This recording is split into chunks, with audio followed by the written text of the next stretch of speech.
Momento van a escuchar la palabra del Señor. Dejo tiempo al hermano pastor que nos comparta la palabra del Señor esta tarde.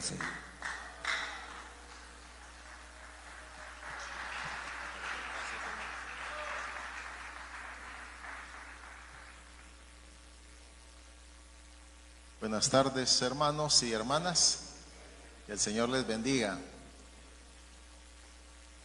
Algunos de ustedes ya me conocen, otros probablemente no. Pero mi nombre, para los que no me conocen, pues es Carlos Osorio. Juntamente con mi esposa y mis hijos somos del Salvador. Así que si usted no conocía a un salvadoreño, hoy tiene la oportunidad de conocerlo, ¿verdad? Y si quiere conocer una salvadoreña, pues allá está afuera también mi esposa con las Biblias, ¿verdad? Ahí la puede pasar a saludar. Pero agradecemos al Señor, hermanos, que Dios nos ha traído a este país tan lindo. A mí siempre me gusta elogiar a Guatemala cuando voy a otros lugares, porque realmente el carisma del guatemalteco es un carisma bien especial. El guatemalteco es atento, es servicial, es amoroso, es generoso, es muy diplomático. Para decirle a uno las cosas se las dice de la manera más amable que se puede. Entonces, cuando uno viene acá no solamente se enamora de la geografía de Guatemala, porque Guatemala es un país hermoso geográficamente, pero las personas de Guatemala son lo más hermoso. Así que yo doy gracias a Dios que Él nos trajo como misioneros acá a Guatemala. Y fíjense que yo he venido a Guatemala casi toda mi vida. O sea, Dios tenía planes para mí acá. Cuando era pequeñito, mi mamá venía a Guatemala a comprar verduras. Así que yo me recuerdo que estaba muy chiquitito cuando venía con mi mamá. Mi mamá llevaba camiones de verdura para vender allá en El Salvador. Y me recuerdo yo que venía por acá. Luego ya más adelante que comencé a trabajar, una de las empresas con las que trabajaba antes de que el Señor me llamara al ministerio, me mandaron para Guatemala también.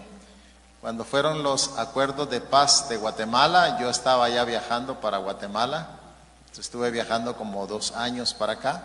Después dejé de viajar y luego ya en el 2005 que el Señor me llamó al ministerio, en un momento de oración, yo me rendí al Señor. Yo había entendido que Dios me estaba llamando al ministerio y ahí en una oración yo me rendí al Señor. Y lo que me recuerdo que le dije al Señor en esa oración fue: Señor, renuncio a todo. Tenía un negocio con el que estaba funcionando muy bien, renuncié al negocio, renuncié a mi país y le dije al Señor: Señor, si tú quieres que me vas a sacar del Salvador, le dije, permíteme servirte en Guatemala. Y 3 meses después el Señor me estaba llamando para acá. Así que alabo al Señor que me trajo a este lugar tan hermoso. Y pues por mi parte feliz, hermanos, de poder compartir con ustedes. Así que la gloria es para el Señor. Y pues agradezco al pastor, ¿verdad, hermano Mariano? Ya tenemos algún tiempo de conocernos. Y agradezco a él, pues lo felicito también, hermano, por el ministerio que usted ha estado desarrollando ya tanto tiempo. Y agradezco también a la oficialidad, hermanos, ¿verdad? La confianza de traernos acá para compartir la palabra del Señor. Y les felicito a ustedes también como iglesia. Se nota el gozo que tiene la iglesia cuando las veces que hemos logrado venir acá, recuerden que algunas veces hemos venido solamente con Biblias, pero realmente nosotros acá en Guatemala ya hemos tenido la oportunidad de pastorear 4 iglesias. Actualmente estoy dirigiendo el ministerio que se llama Alfa Misión, que es un ministerio de capacitación y desarrollo de liderazgo. Nos movemos hacia varias partes del país de Guatemala y ahí trabajamos con grupos de pastores y trabajamos con grupos de líderes. Así que eso es lo que estamos haciendo actualmente y bueno, Dios nos dio el privilegio de poder estar con ustedes en esta ocasión. Pues entendemos que es una acción de gracias, ¿verdad? Por las primicias, por la bendición que Dios da. Y realmente, hermanos, Dios es un Dios de fiestas. Cuando uno mira la Biblia, usted se va a dar cuenta que Dios le dijo a Israel que tuvieran 7 fiestas. O sea, cuando usted mira a Dios, Dios es un Dios alegre, Dios es un Dios fiestero. Y qué bonito es ver al grupo, ¿verdad? Un grupo tan alegre que ministra a la iglesia para que estemos alegres delante de la presencia del Señor. Así que es de alabar al Señor en primer lugar, es de felicitarles a ustedes como iglesia, de hacer estos espacios, hermanos, de agradecer al Señor. Y bueno, y es de alabar al Señor también por siervo, ¿verdad? Que levanta como ministros de alabanza también en su iglesia. Así que agradecemos al Señor, hermanos, por este espacio. Y bueno, yo quisiera hablarles, hermanos, hoy en esta tarde sobre un tema. Primero quisiera comentarles que vamos a reflexionar en un pasaje de la Biblia del Antiguo Testamento, en un profeta que normalmente casi los profetas del Antiguo Testamento, y más cuando son los profetas menores, casi no se predican. Pues yo quisiera hablar de un profeta del Antiguo Testamento y particularmente de los profetas, de los que se le llama profetas menores. Pero me gustaría hablarles, hermanos, sobre algunos pasos que nosotros podemos dar para recibir bendición de Dios. Cuando usted oye la palabra bendición, normalmente uno piensa en algo que uno recibe. Oímos el testimonio, ¿verdad?, de nuestro hermano, de la sanidad que hizo el Señor en su mamá. Pues eso es bendición de Dios, porque es un bien que Dios da, ya sea un bien material, un bien espiritual, y en este caso pues fue un bien de Dios obrando en el cuerpo de nuestro hermano y trayéndole sanidad. Así que cuando hablamos de bendición, hermanos, estamos hablando de algo que Dios da. Ahora yo quisiera preguntarle ¿a usted le gustaría que Dios le dé bendición? Muy poquito le gustaría, ¿verdad? Voy a hacer la pregunta nuevamente. ¿A cuántos de ustedes les gustaría que Dios les dé bendición? Ah, muy bien. Ahora ya más, ¿verdad? Ya hay más que quieren bendición. Voy a volver a preguntar. ¿Cuántos de ustedes quisieran recibir bendición? Amén. Muy bien. Ah, gloria a Dios. Ahora sí ya estamos más convencidos.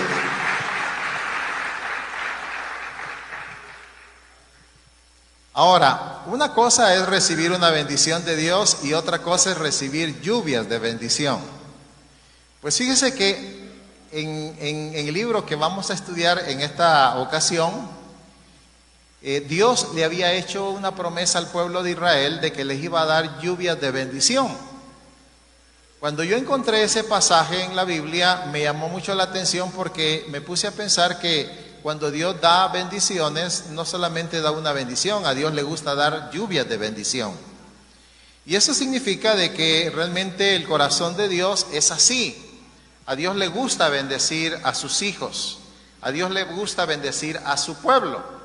Entonces, cuando uno piensa, si hay una necesidad que uno tiene, y uno va al Señor, pues uno espera que el Señor en su gracia lo bendiga a uno y se cubra esa necesidad. Si uno tiene algún problema, pues uno va al Señor y uno espera que Dios en su gracia extienda una bendición y ese problema pueda ser solucionado. Si uno tiene una enfermedad, pues uno va al Señor y uno espera que Dios en su gracia extienda bendición y el Señor nos sane. Si en algún momento por tantas variables que pueden haber, uno se llega a sentir débil y uno va al Señor, pues uno espera que en la gracia del Señor el Señor venga y obre y extienda una bendición y dé fortaleza. Si de repente hay conflictos en las parejas, ¿verdad? De repente el esposo y la esposa no se están llevando tan bien y uno ya está angustiado, pues uno espera que el Señor venga e intervenga en su gracia, extienda su mano y pues obre en la mente y en el corazón del cónyuge. Y cuando Dios obra de esa manera, pues hermanos, en todas esas formas de obrar del Señor, ahí hay bendición. Así que hoy vamos a reflexionar sobre los pasos que nosotros podemos dar para recibir lluvias de bendición. Y particularmente, hermanos, lo que ustedes hacen en esta ocasión, de poder hacer un espacio, de darle gracias al Señor por la provisión que Dios hace, eso ya es un paso que uno puede dar para poder estar en el lugar correcto para recibir bendición del Señor. Así que de eso vamos a hablar en esta tarde, sobre las bendiciones del Señor, sobre cómo recibir lluvias de bendición de parte del Señor. Así que ya habiendo explicado sobre qué vamos a hablar, si gusta póngase de pie un momento, hacemos una oración al Señor y luego entramos a la reflexión de la palabra de Dios. Oremos, hermanos. Señor Dios Todopoderoso, bendecimos tu santo nombre. Agradecemos la oportunidad, Dios, que nos da de poder estar en tu casa, celebrando tu grandeza, Señor, y tener este tiempo de edificación en tu palabra. Te pedimos, Dios eterno, que te glorifiques en medio nuestro. Pedimos, Padre Santo, que obres en nuestra mente y en nuestro corazón. Obra en nuestra mente, Padre, para poder darnos luz de tu palabra, para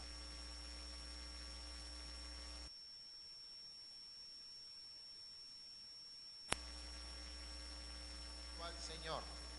Obra, Padre Santo, en nuestra vida, en nuestro corazón, para tener un corazón sensible a tu palabra, para que si tú nos exhortas, Señor, podamos responder a esa exhortación. Para que, Señor, si tú nos das una palabra de ánimo, podamos tomar ese ánimo en el nombre tuyo, Señor. Para que si tú nos haces una corrección, podamos tener la sensibilidad y la humildad, Señor, para decir, Señor, si tú tienes razón, yo necesito corregir. Así que, Señor, obra en nuestra vida en esta hora. Sabemos que tu palabra es poder de Dios. Así que ese poder, Señor Dios, obre en nuestra vida, toque nuestro ser, Señor, de tal manera que podamos ser perfeccionados a la imagen de Cristo y nuestra vida, Señor, pueda ser una vida que te glorifique a ti. Así que, Señor, nos ponemos en tus manos en el precioso nombre de Jesús. Amén y amén. Si alguno de ustedes en algún momento quiere conocer de nuestro ministerio, hermanos, pueden sentarse.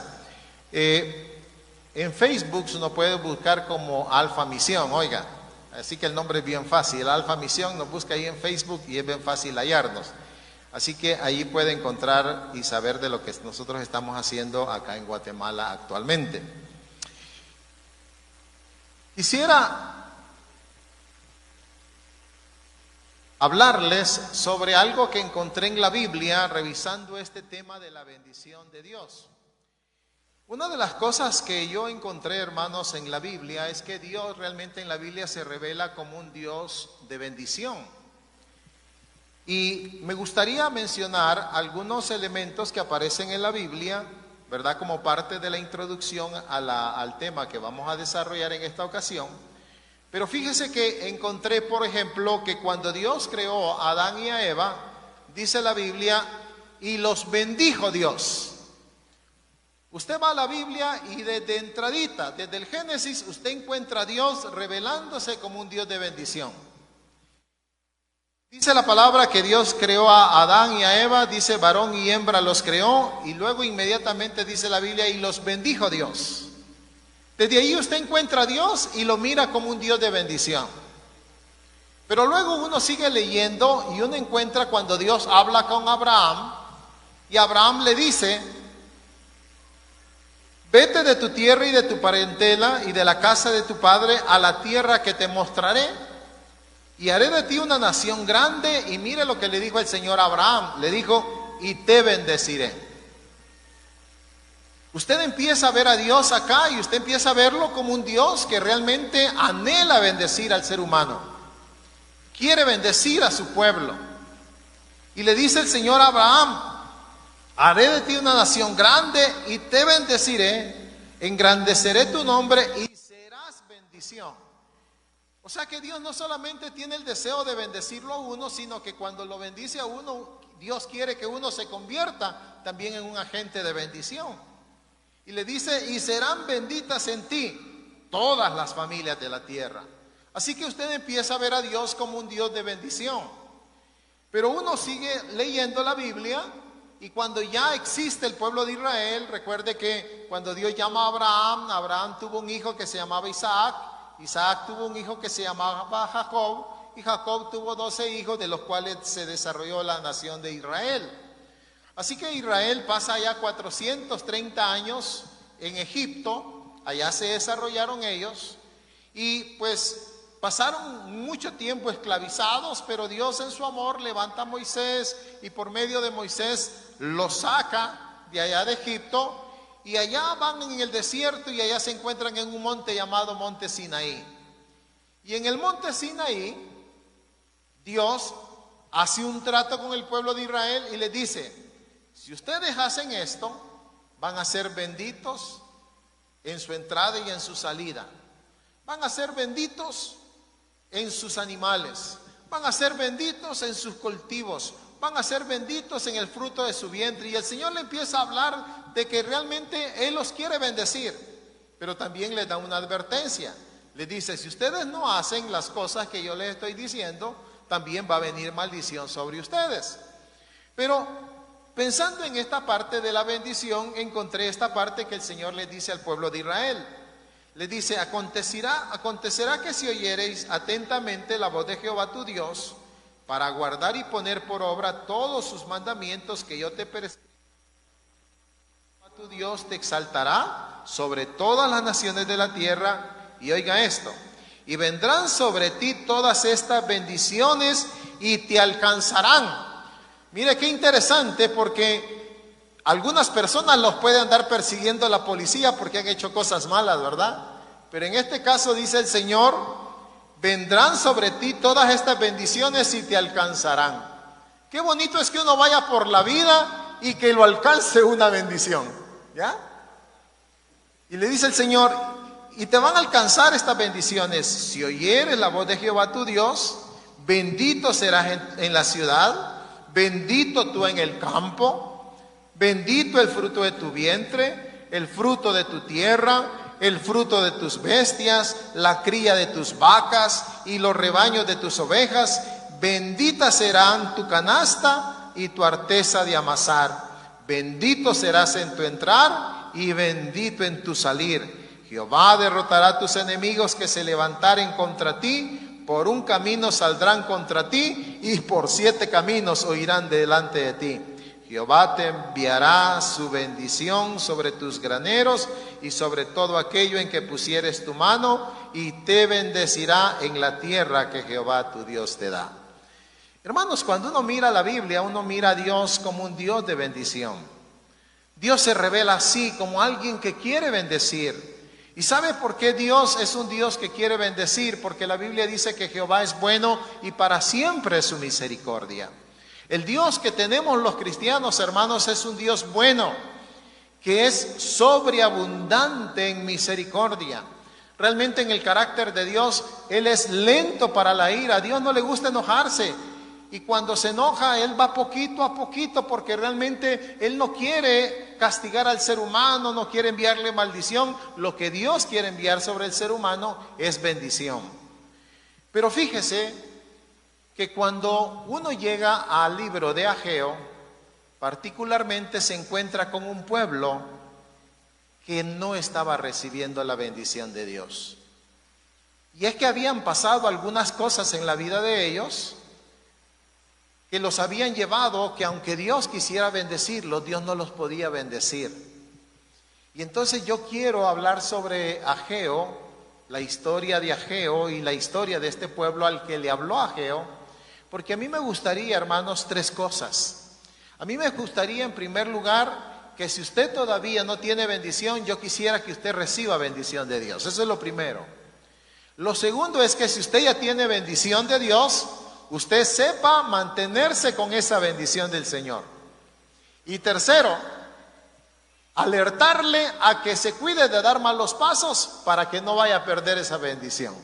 En otras palabras, vamos a hablar sobre cómo asegurar la bendición de Dios sobre nuestra vida. Así que por ahí va la idea. Así que yo quisiera pedirles a ustedes que puedan abrir su Biblia y puedan buscar ahí en la Biblia el libro de Ageo. No es el libro de Ajo, ¿verdad? El libro de Ageo, porque así como decía alguien, vamos a leer las pistolas de Pedro, decía alguien, ¿verdad? Pero no son las pistolas de Pedro, son las epístolas de Pedro. Hoy vamos a leer el libro de Ageo. Es un libro que está en el Antiguo Testamento, está entre los últimos libros del Antiguo Testamento.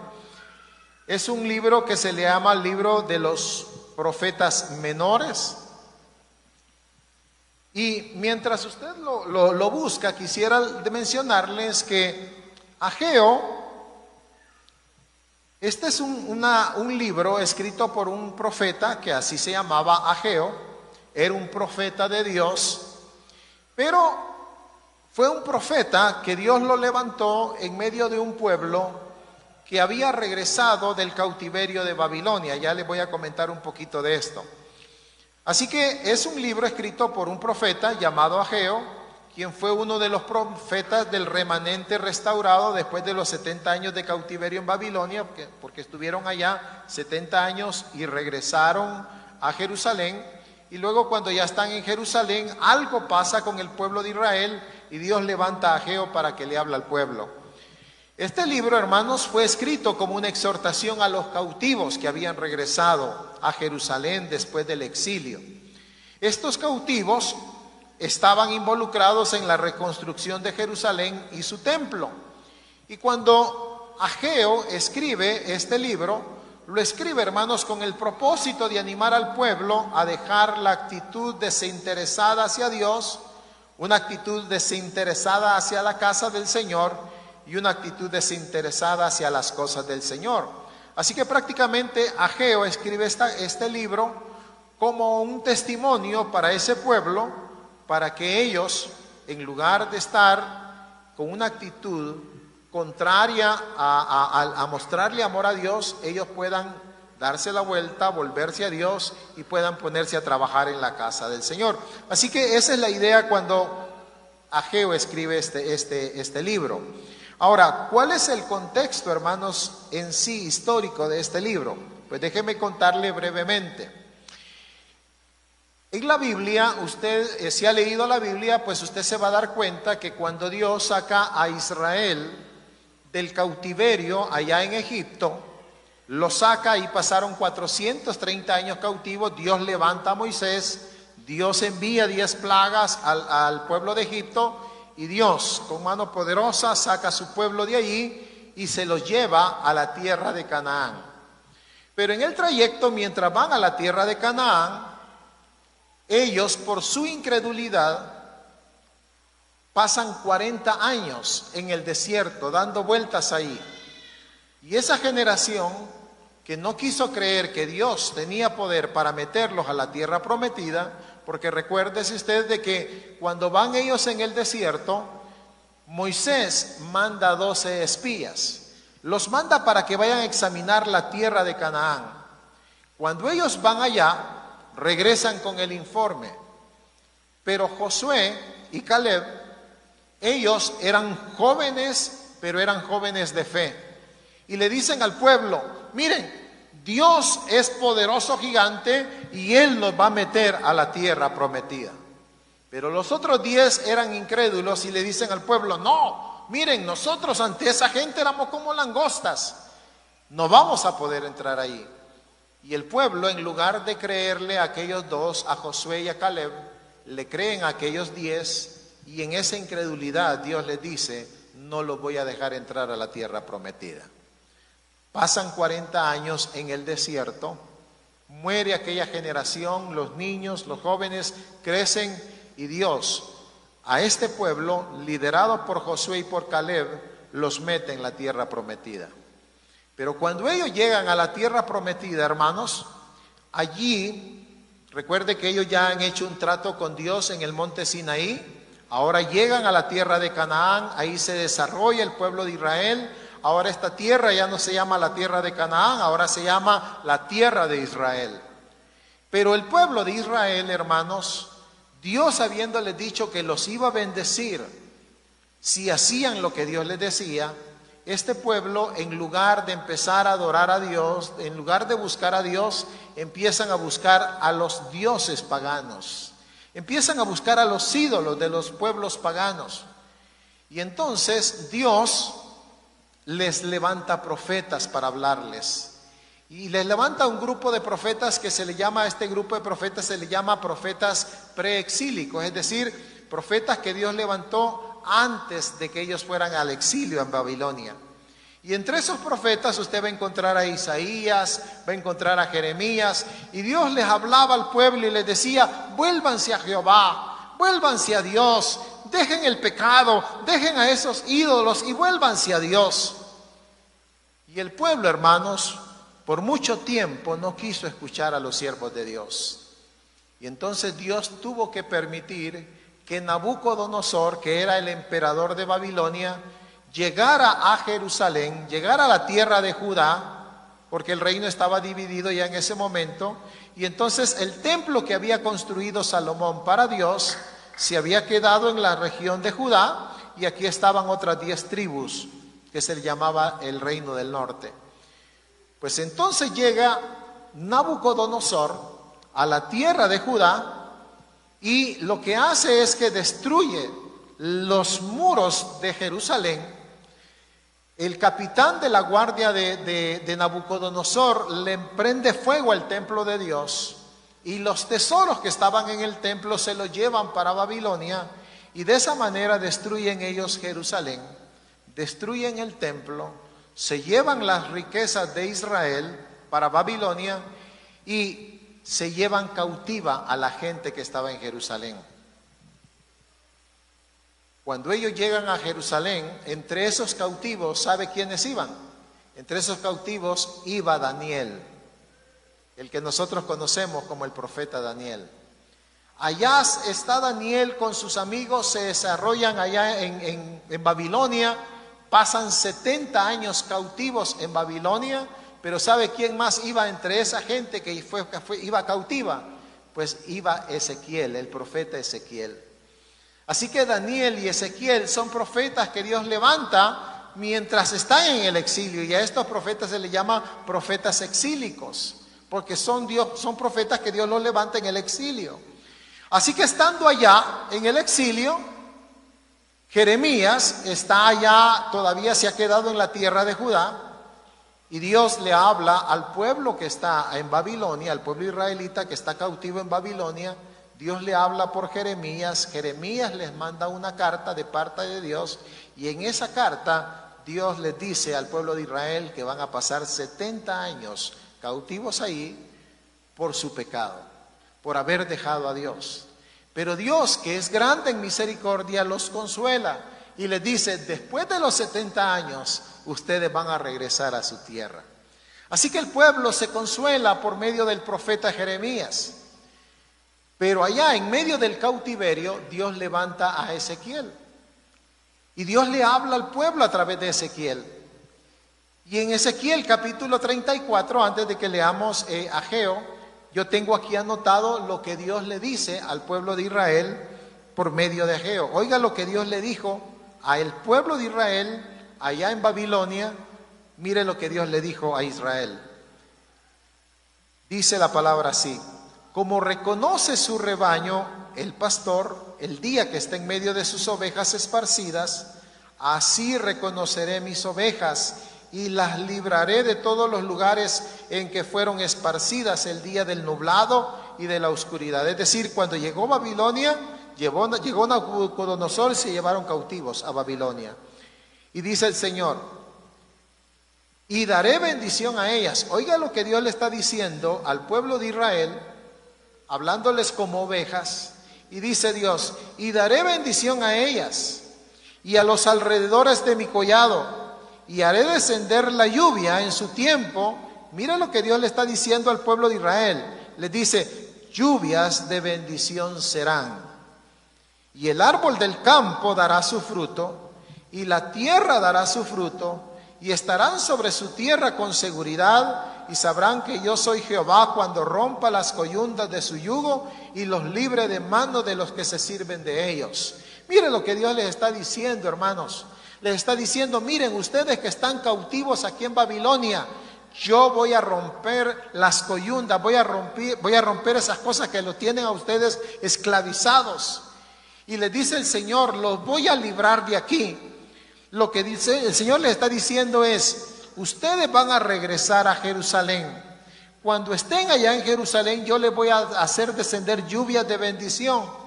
Y los collados, así como las ovejas, ¿verdad? Que hayan pasto en los collados y comen y se alimentan y tienen paz y tienen tranquilidad. Pues Dios les está diciendo, ustedes van a regresar a Jerusalén. Allá en Jerusalén yo les voy a dar lluvias de bendición para que las tierras les puedan dar abundancia de cultivos, los árboles den fruto y todas las demás cosas que salen de la tierra puedan germinar. Así que el Señor está consolando a su pueblo, pero ellos todavía están allá en Babilonia. Pero al pasar los 70 años, hermanos, Dios levanta a Ciro, que era el emperador. Y Ciro da la orden de que salgan los israelitas y vayan otra vez a Jerusalén. Y les dice que cuando vayan a Jerusalén, y Ciro era un rey pagano, les dice que cuando vayan a Jerusalén, que vayan a reconstruirle la casa al Señor. Y entonces este pueblo regresa, y el primer grupo, porque fueron 3 expediciones que salieron de Babilonia.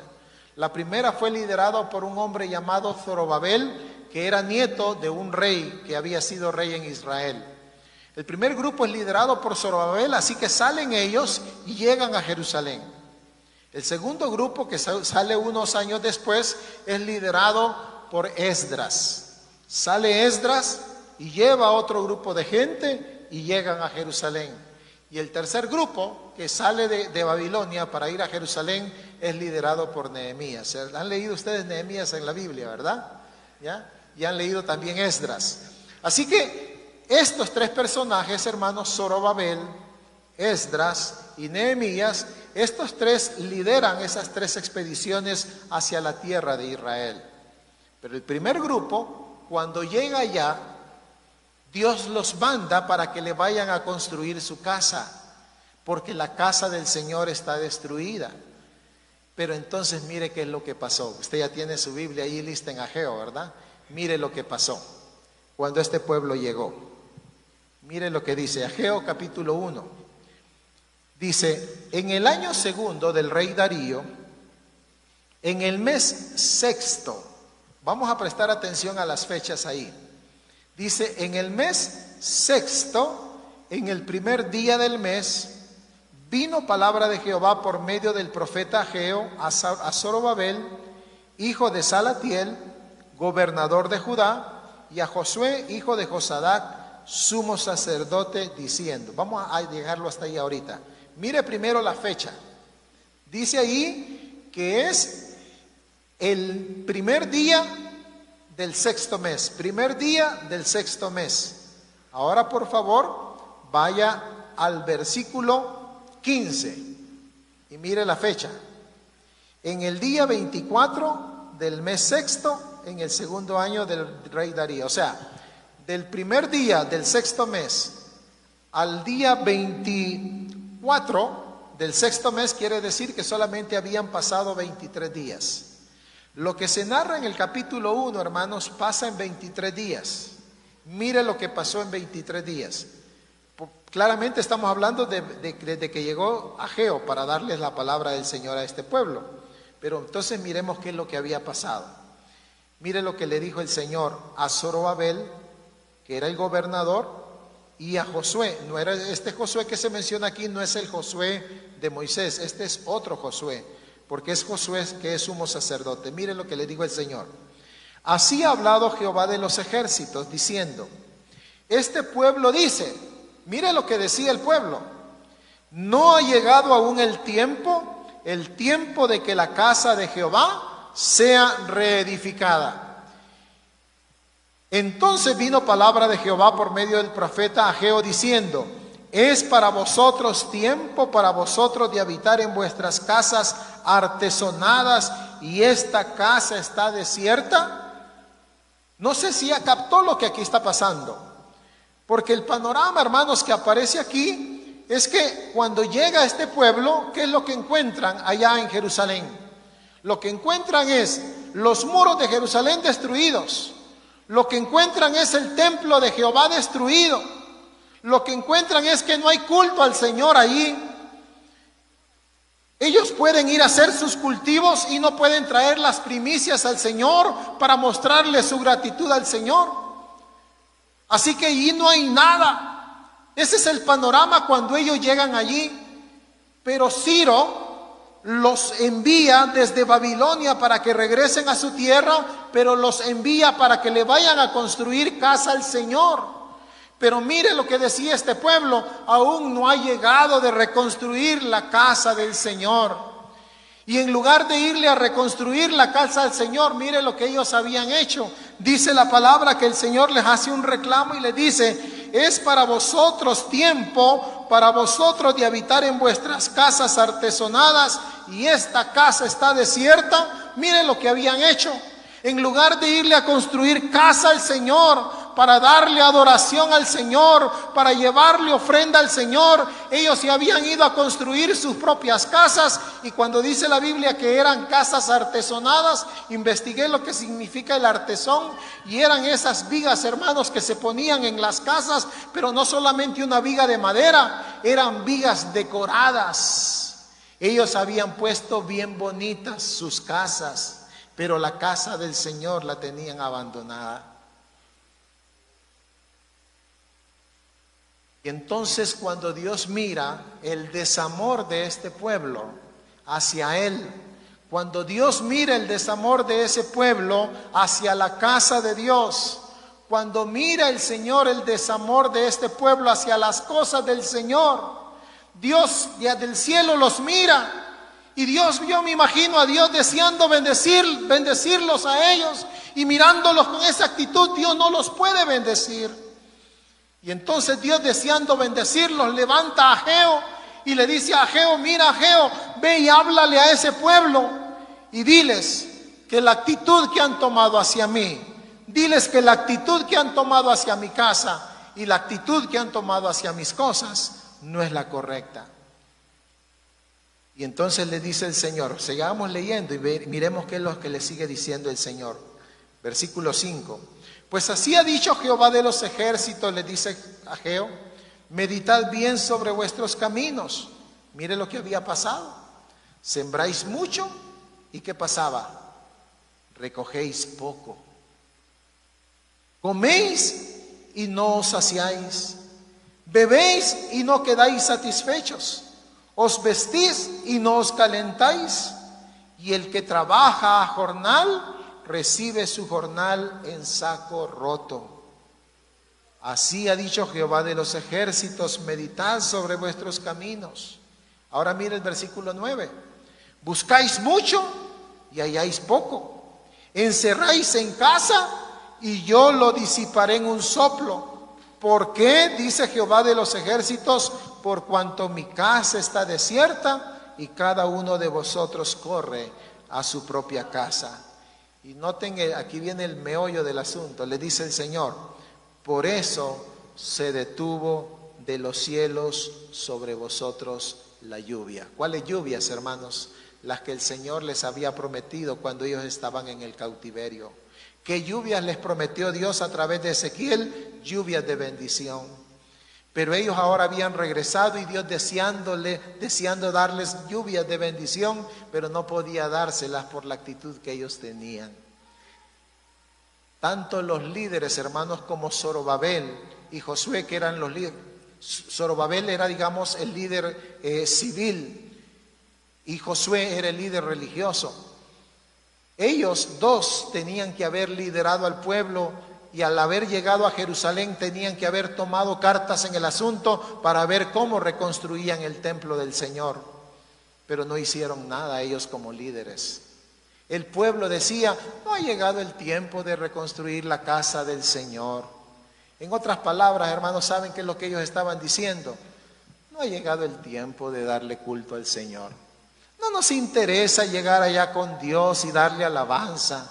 No nos interesa llegar allá con Dios para darle nuestras ofrendas, nuestros diezmos y nuestras primicias. Mira qué actitud, hermanos, más fea la que tenía este pueblo para con el Señor. ¿Sabe que el templo era muy importante en el pueblo de Israel? Porque una vez al año la presencia del Señor bajaba allí. Así que el templo, hermanos, tenía mucho significado. Era el lugar donde se manifestaba la presencia del Señor. Era el lugar donde se le daba adoración al Señor. Era el lugar donde se podía llegar y hacer sacrificios de consagración al Señor. Usted lee, por ejemplo, Levíticos 1. Y usted se va a dar cuenta que todo capítulo 1 de Levíticos habla de hacer una ofrenda quemada al Señor. Y lo que hacían era que en el altar sacrificaban un animalito, lo ponían en el altar, pero ese animalito no le quitaban ninguna parte, excepto las partes internas. Y ese animalito se tenía que quemar todo. Y dice la palabra que era olor fragante delante de Jehová. ¿Sabe por qué era fragante? Por lo que simbolizaba. Porque lo que hacía la persona era poner sus manos sobre el animalito. El animalito moría haciendo expiación, es decir, llevando el pecado de esa persona. Pero también al mismo tiempo, cuando estaba en el altar ese animalito, estaba representando que esa persona se estaba consagrando al Señor. Así que si el templo del Señor no estaba levantado, si el altar no existía, hermanos, no podía llegar la gente para consagrarse al Señor. No podían llevar los diezmos, no podían llevar las ofrendas, no podían llevar las primicias, porque las primicias se llevaban al templo del Señor. Así que, hermanos, cuando Dios mira desde el cielo a este pueblo que había salido desde Babilonia, habían llegado a Jerusalén, Dios mira una actitud equivocada. Y entonces Dios, deseando darles lluvia de bendición, Dios no lo puede hacer. Y tiene que decirles el Señor: por eso se detuvo sobre vosotros la lluvia, y la tierra detuvo sus frutos. ¿Se da cuenta, hermano? O sea, aquí el problema no era Dios, porque Dios deseaba cumplir su palabra. Dios deseaba darle lluvia de bendición. Dios deseaba bendecir a su pueblo. El problema estaba en el pueblo. Tenían una actitud, hermanos, equivocada, una actitud desinteresada hacia Dios. Tenían una actitud desinteresada hacia la casa del Señor y tenían una actitud desinteresada hacia las cosas del Señor. Pero ahora bien, ¿por qué tenía este pueblo, hermanos, esa actitud? Examinando el texto, encontré en el capítulo 2, me gustaría que lo pueda ver usted ahí también, en el capítulo 2, versículo 17, mire lo que dice. Ahí está la raíz del problema. Dice la palabra: os herí con viento solano, le dice el Señor, con tizoncillo y con granizo, en toda obra de vuestras manos. Pero ¿qué le dice el Señor? Mas no os convertisteis a mí, dice Jehová. ¿Cuál era el problema, hermanos? El problema era que ellos habían venido de Babilonia y habían regresado a Jerusalén, pero no se habían vuelto a Dios. No se habían arrepentido de su pecado. ¿Por qué ellos tuvieron que ir a aterrizar 70 años en Babilonia, hermanos? Por su pecado. Porque ellos habían dejado a Dios, se habían vuelto idólatras, se habían vuelto inmorales y se habían vuelto injustos. Y Dios tuvo que castigarlos y los tuvo que mandar para que pasaran 70 años allá en Babilonia. Pero Dios, que es grande en misericordia, empieza a hablarles al corazón, los consuela a través de Ezequiel, los consuela a través del profeta Jeremías, le dice que los va a sacar de ahí, le dice que los va a llevar a la tierra otra vez de Jerusalén, y Dios cumple su palabra y regresan a la tierra de Jerusalén. Pero ¿cuál es el problema del pueblo? No se ha vuelto a Dios, no se han arrepentido de su pecado. Y por eso, hermanos, la actitud de ellos era así, una actitud equivocada hacia Dios.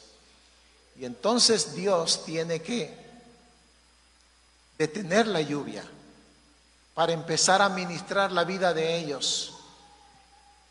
Y como ellos no han reaccionado, porque dice el Señor aquí que los hirió con viento solano, los hirió con tizoncillo, es decir, con cierto tipo de plagas, los hirió con granizo en toda obra de sus manos, mas aún así no se convirtieron ante el Señor.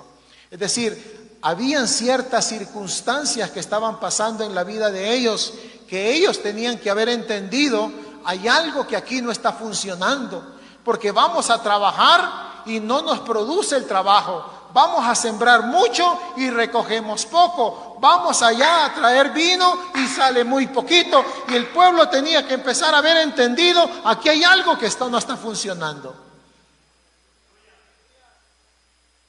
En otras palabras, Dios les estaba hablando a través de las circunstancias, pero el pueblo no le estaba entendiendo a Dios.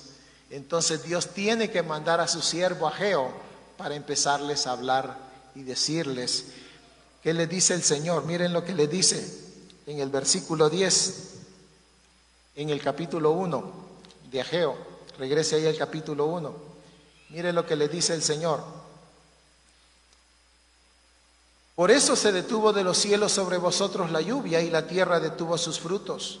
Y llamé la sequía sobre esta tierra y sobre los montes, sobre el trigo, sobre el vino, sobre el aceite, sobre todo lo que la tierra produce, sobre los hombres y sobre las bestias y sobre todo trabajo de manos. Y miren, hermanos, cuando ya llega la palabra de Dios, cuando ya Ageo lleva la palabra de Dios y les empieza a decir la palabra de Dios, mire lo que pasa, hermanos. En el versículo 12 dice: y oyó Zorobabel, hijo de Salatiel, y Josué, hijo de Josadac, sumo sacerdote, y todo el resto del pueblo que oyeron la voz de Jehová su Dios y las palabras del profeta Ageo, como le había enviado Jehová su Dios, y temió el pueblo delante de Jehová. En otras palabras, hermanos, cuando ya llegó la palabra de Dios, ellos no habían entendido las circunstancias que estaban pasando, no habían entendido que Dios les estaba hablando a través de esa escasez que ellos estaban teniendo. Como no le estaban captando a Dios, Dios dice: bueno, les voy a enviar mi palabra y les voy a enviar a Ageo para que les hable mi palabra. Cuando llega Ageo y les habla la palabra, el pueblo oye, hermanos, y dice la palabra que temieron delante de Jehová. En otras palabras, se dieron cuenta, hermanos, que estaban equivocados en su actitud. Yo me imagino que cuando Ageo llega primero con Zorobabel y cuando llega con Josué, sumo sacerdote, yo me imagino que ellos tres allí platicando, yo me imagino a Zorobabel y a Josué diciendo: mira vos, metimos la pata. Porque siendo los líderes de este pueblo, no los lideramos para reconstruir la casa de Dios. Y me imagino que ya ellos se ponen de rodillas, me imagino que le piden perdón al Señor y luego dicen: bueno, hablemos con todo el pueblo, y reúnen a todo el pueblo y le dan la palabra del Señor y dice la palabra que temieron. Yo me imagino, hermanos, al pueblo que tal vez se van a sus casas. Yo me imagino a papá y a mamá con sus hijos ahí hablando en sus casas diciendo: miren, mucha, el Señor tiene razón. Nosotros venimos aquí a Jerusalén y lo que hicimos fue reconstruir nuestras casas, y la casa del Señor la hemos tenido abandonada. Y yo me imagino a las familias ahí en sus casas poniéndose de rodillas y pidiéndole perdón al Señor. Y me imagino que de repente hicieron una asamblea y juntos allí oraron al Señor. Me imagino yo, porque aquí el texto no lo dice, pero sí dice que temieron a Jehová, y por lo que dice después, yo supongo que ellos hicieron eso. Que ahí juntos se reunieron ya Zorobabel, Josué y todo el pueblo delante del Señor, probablemente pidiéndole perdón al Señor. Y mire lo que hace el Señor cuando mira la reacción del pueblo, que hace correcciones. Mire lo que pasó. Dice la Biblia en el versículo 13: entonces Ageo, enviado de Jehová, habló por mandato de Jehová al pueblo diciendo: yo estoy con vosotros, dice Jehová. Mire, hermanos, qué precioso es el Señor. Cuando el pueblo reacciona hacia Dios, cuando el pueblo se vuelve hacia Dios, cuando el pueblo se arrepiente y le pide perdón al Señor y decide hacer las cosas bien, ¿qué hace el Señor? El Señor dice: yo estoy contigo. Y eso ya vamos por buen camino. Porque primero Dios está en contra del pueblo, pero ahora que el pueblo se vuelve a Dios, Dios le dice: yo estoy con ustedes. ¿Y qué significa, hermanos, que Dios está con nosotros? ¿Qué dijo el apóstol Pablo? Si Dios está por nosotros, ¿quién contra nosotros? Puede querer venir el diablo, hermanos, a querernos arrebatar la bendición de Dios, pero si Dios está con nosotros, no hay nadie contra nosotros. Acuérdese que cuando el Señor habló del diezmo, le dijo el Señor: traigan los diezmos al alfolí y probadme ahora en esto, dice Jehová, si no os abriré las ventanas de los cielos y derramaré sobre vosotros bendición hasta que sobre y abunde. Y el Señor dice: reprenderé por vosotros al devorador. Quiere decir, hermanos, que cuando el pueblo se arrepiente y se vuelve a Dios y comienza a dar los pasos correctos, Dios no solamente está con nosotros, sino que está a favor de nosotros. Y aunque quiera venir el enemigo a afectar nuestra vida y nuestra bendición, Dios no lo va a dejar. Así que el pueblo empieza a hacer ya algunos arreglos. Pero sigamos leyendo, hermanos, porque mire lo que sigue pasando. Esto cada vez se pone más interesante, porque dice el versículo 14, que cuando ya el pueblo reacciona hacia Dios, se vuelve hacia Dios, mire lo que pasa, viene un avivamiento. En el versículo 14 dice: y despertó Jehová el espíritu de Zorobabel, hijo de Salatiel, gobernador de Judá, y el espíritu de Josué, hijo de Josadac, sumo sacerdote, y el espíritu de todo el resto del pueblo, y vinieron y trabajaron en la casa de Jehová de los ejércitos, su Dios. Qué hermoso, ¿verdad, hermanos? Cuando Dios empieza a obrar, Dios empieza a tocar la mente, Dios empieza a tocar el corazón, y en lugar de mandarnos al mundo, ¿hacia dónde nos atrae Dios? Nos atrae hacia las cosas de Él. Y este pueblo se pone a trabajar en la casa del Señor. Y hermanos, aquí es donde viene qué pasos comenzaron a dar ellos. Porque el problema aquí era que ellos no estaban recibiendo la bendición de Dios. Dios quería darle lluvias de bendición, pero ellos por su actitud no la estaban recibiendo. Pero ahora ellos, ¿qué habían hecho? Habían comenzado a dar ciertos pasos para que pudiera venir la bendición de Dios. Y hermanos, ¿cuáles son esos pasos? Porque ahí voy ya, digamos, como haciendo ya el cierre de la reflexión. Hermanos, ¿cuáles en sí habían sido los problemas de ellos? Ellos tenían problemas con la prosperidad, tenían una prosperidad limitada, porque ellos sembraban mucho y recogían poco.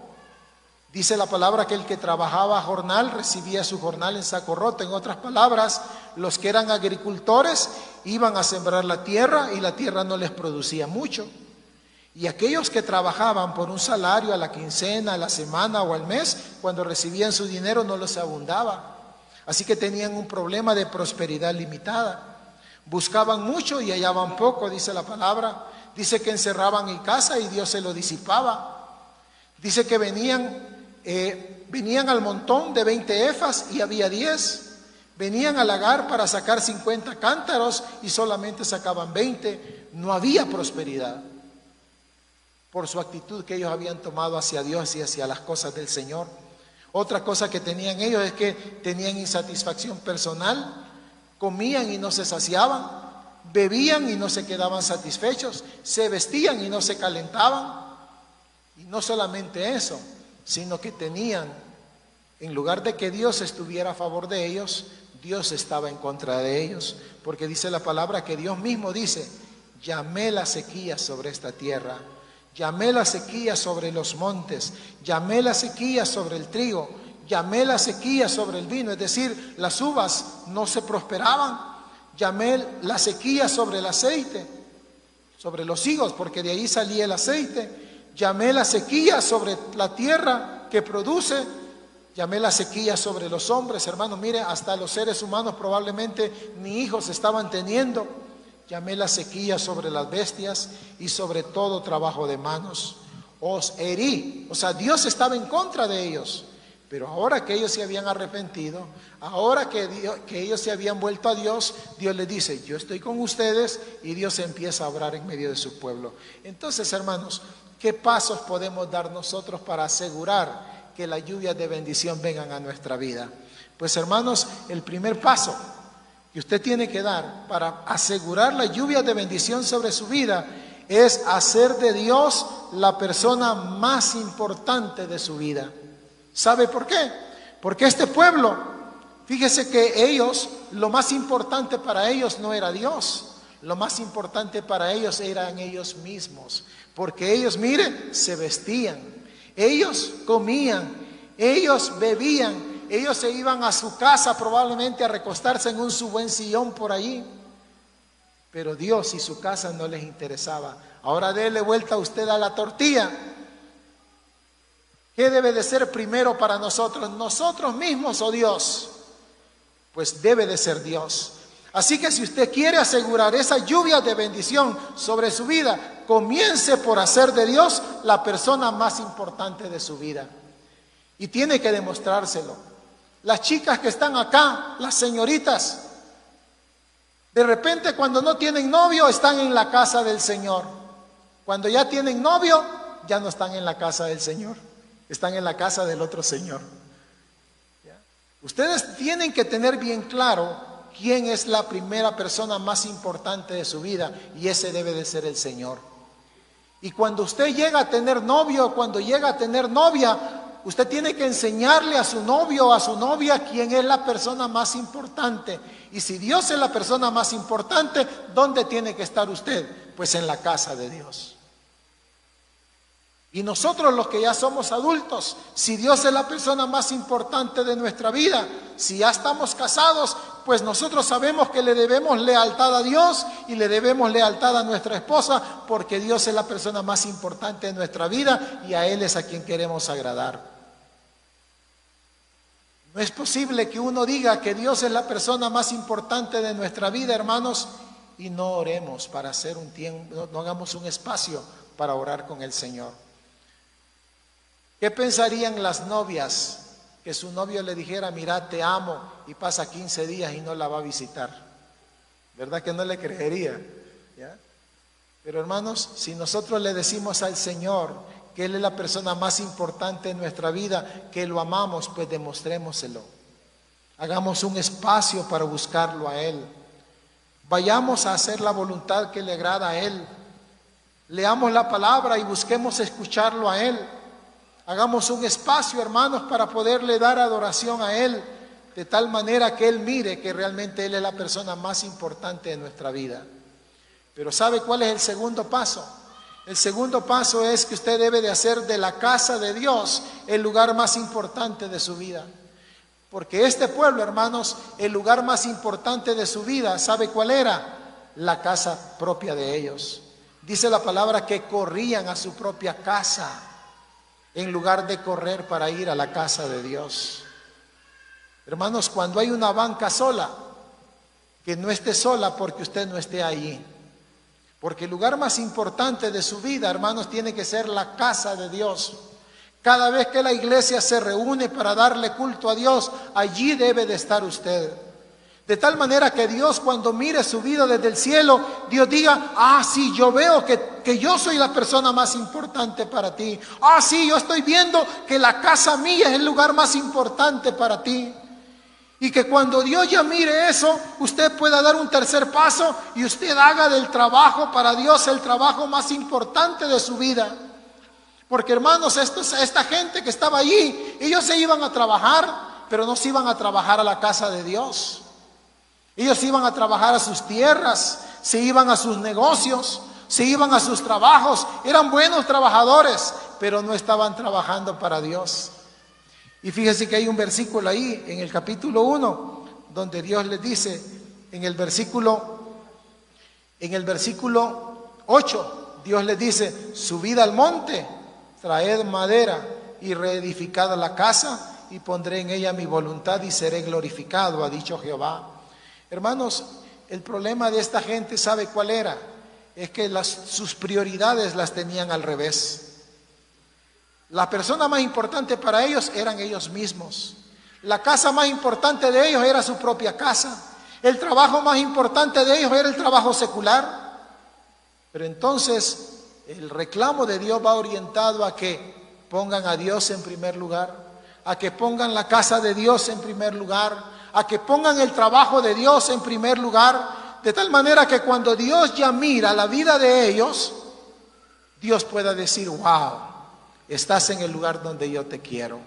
Ahora que tú estás haciendo mi voluntad, ahora que tú estás demostrando que yo soy la persona más importante para ti, ahora que tú estás demostrando que la casa mía es el lugar más importante para ti, ahora que tú estás demostrando que trabajar para mí es lo más importante para ti, Entonces miren, hermanos, lo que pasa, lo que le dice el pueblo, lo que le dice Dios al pueblo. Mire lo que le dice en el capítulo 2. Ahí vamos a cerrar, hermanos. Mire lo que le dice Dios en el capítulo 2 al pueblo.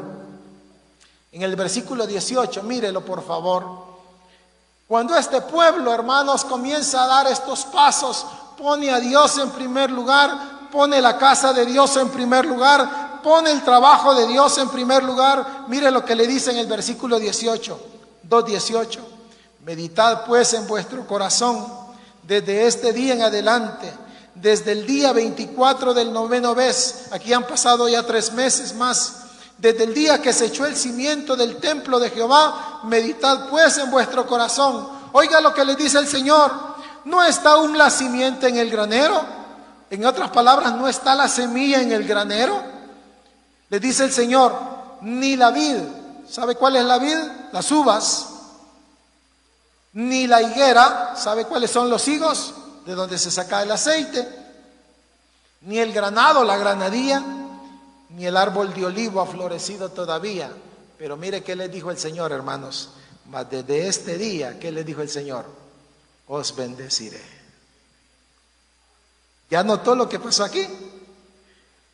Llegan, hermanos, con un panorama donde está destruida Jerusalén. Los muros destruidos, el templo destruido, no hay culto a Dios, el pueblo tiene una actitud desinteresada hacia Dios, lo más importante para ellos son ellos mismos, la casa más importante para ellos es la casa de ellos, el trabajo más importante es el trabajo secular. Pero cuando ellos, hermanos, se vuelven hacia Dios, Dios les dice, yo estoy con ustedes, y ellos comienzan a hacer las cosas correctas, ponen a Dios en primer lugar, ponen la casa de Dios en primer lugar, ponen el trabajo de Dios en primer lugar, y entonces, ¿qué hace Dios? Dios les dice, desde este día os bendeciré.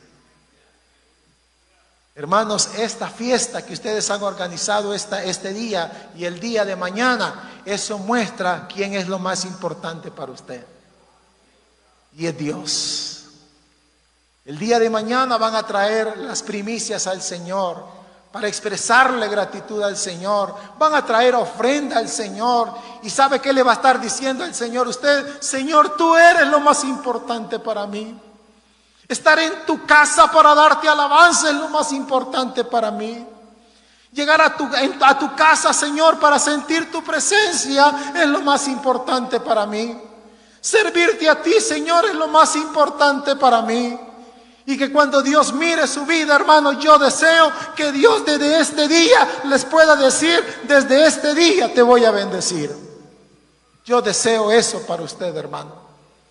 Yo no sé qué es lo que usted pueda estar necesitando en este momento, pero yo deseo que Dios le pueda decir que en esa necesidad, en ese problema, en ese anhelo que usted tiene, Dios en su gracia lo pueda bendecir, proveyéndole para su necesidad, solucionando su problema, sanándole su enfermedad o concediéndole el deseo de su corazón.